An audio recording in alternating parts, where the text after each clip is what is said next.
included in that. Which part is included? The fact that the way you're staffing it right now and the overtime is already included in your mid-year update. With the exception of overtime, yes. Well, we're reducing our overtime at least by a third, on average. And so we're reducing our patrols in Round Valley right now. Right, but the overtime would be included too, because that's what you've been providing. So if you're doing a straight line through the end of the year. Right, but I've made a commitment to the board that we're going to continue to increase our reduction, if that sentence makes sense, increase our reduction in overtime.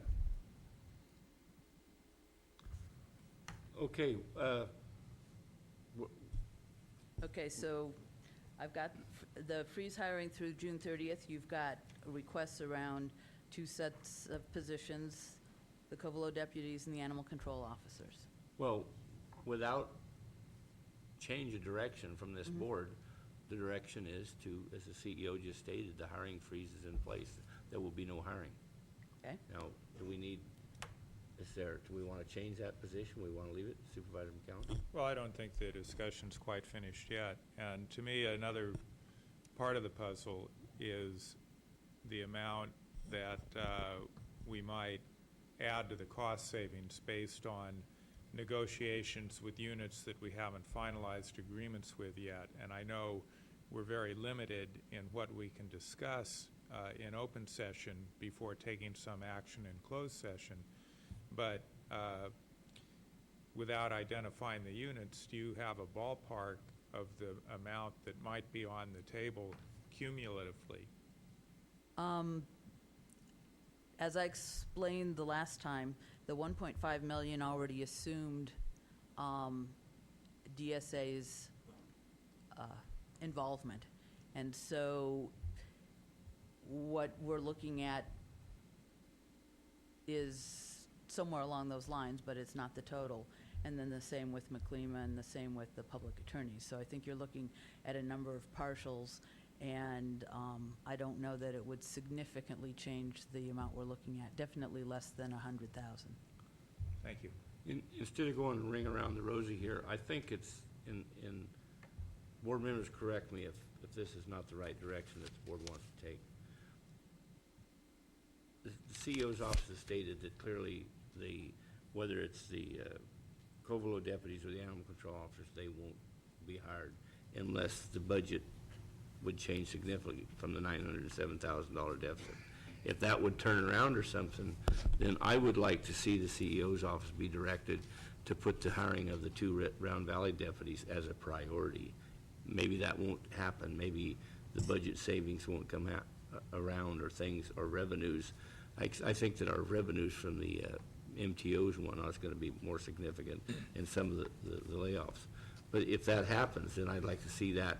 I'd like to see the Round Valley deputy positions put over a prioritizing of the animal control officers, frankly, for the simple reason in the rural areas, a deputy can take care of an animal control issue where an animal control officer can't take care of a murder or a rape call or something like that. So I'd like to see our CEO's office directed that, if and when it comes to that point, that would be a priority in the hiring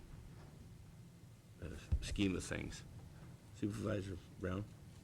Yes, thank you, Mr. Chair. I think Allison also asked us what information we would like to see coming back. And I think there was a very good point brought up that I also have about if we need to move forward on layoffs. I would like to know more about mandated and non-mandated programs. What is mandated, what is not mandated. I would like a focus on that. Also, I would like to, there was mention that any department under such and such a number of employees was not to be evaluated. I think it has to be. And then the other point I want to make, all contracts, no matter the amount, I want to know about as well until we get to the end of this year. Supervisor Cowan? Thank you, Mr. Chair. I would just like to suggest that the sheriff has made a significant effort to cut the budget deficit, and I believe it is true that there was not agreement back in August of the amount actually needed to fund the sheriff's office. And so it's not a situation where the sheriff was given a number and it was understood or believed that that was an appropriate number to fund his operation, and then he spent more than that. The number that was assigned, it was always the position of the sheriff's office that that number was inadequate to fund his operations at the agreed upon level. So those numbers were never in sync. And, you know, we have heard how he has made a significant effort to reduce the amount of expenditures over budget and is continuing to work in that regard. And I don't want to see us go backward in terms of patrol staffing. And I haven't heard it clearly identified where else he can cut. We know he can't really cut in the jail because he's mandated to provide a certain level of staffing. So, and also, I appreciate, Mr. Chair, you bringing up the issue of the contingency fund, which I believe was a little over $500,000. Now, staff has thrown that into the mix here and has applied it to the overall budget shortfall that we have. But you could just as easily take that $500,000 and assign it towards the sheriff's office to help close the gap in that department. I don't think that you know, all departments are created equal. They all provide a valuable service, but it's hard for me to identify a function that is more important than public safety, that the public relies more on. And I think that rather than, it's not, to me, it's not realistic to tell the sheriff to close the $1.1 million gap on a number that didn't accurately reflect the cost to fund his operation to begin with. So personally, I think we need to look elsewhere for the budget savings. Okay, Supervisor Smith? Yes, I have a comment on that. With all due respect, Supervisor, there was a disagreement about that. I think Jennifer Wyatt or Ms. Glassy would tell you that the numbers were adequate to do the functions that we all agreed upon. But that aside, that isn't really the issue. The issue is that the sheriff told us that it wouldn't meet his needs. He said it would be about February, so we're about a week late, 3 days late. But he's back. And I think that what we need to focus on is that the revenues are not what we thought they would be. I voted no on the budget because I didn't think we did enough in terms of debt reduction and that we were being irresponsible in going forward with the spending that we allocated. That's why I voted no, and I was the only supervisor to do so.